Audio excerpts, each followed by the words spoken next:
ఈ గ్రామంలోని వారంతా చాలా లావుగా ఉంటారు.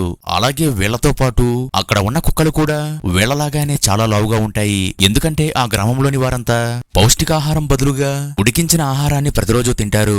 అయితే ఆ గ్రామంలో ఉన్న ఈ పిల్లాడికి రోజూ ఇలా ఉడికించిన ఆహారం తినడం కొంచెం ఇబ్బందిగా అనిపిస్తుంది. అప్పుడు ఇతడు కిటికీలో నుంచి బయటికి చూడగా ఒక పక్షి స్వేచ్ఛగా తిరుగుతూ ఉంటుంది. అప్పుడు ఇతడికి కూడా ఆకాశంలో ఎగరాలన్న కోరిక వస్తుంది.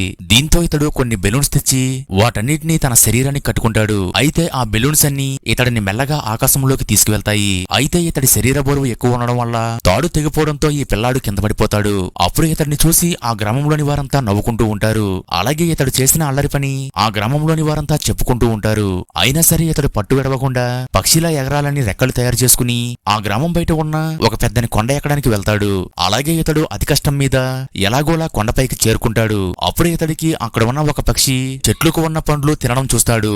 అప్పుడు ఇతడు ఆ పండ్లు తీసుకుని నేను కూడా ఈ పక్షులు తినే ఆహారం తింటే వాటిలాగా ఆకాశంలో ఎగరగలనని ఇక ఆ రోజు నుంచి ఈ పిల్లాడు ఉడికించిన ఆహారానికి బదులుగా ఇలా పక్షుల వలె పండ్లు కూరగాయలు తింటూ ఉంటాడు. దీంతో ఇతడు కొద్ది రోజులకు పూర్తిగా బరువు తగ్గి సన్నగా మారిపోతాడు. అంతేకాకుండా ఆ గ్రామం మొత్తంలో ఈ పిల్లాడు ఒక్కడే సన్నగా ఉంటాడు.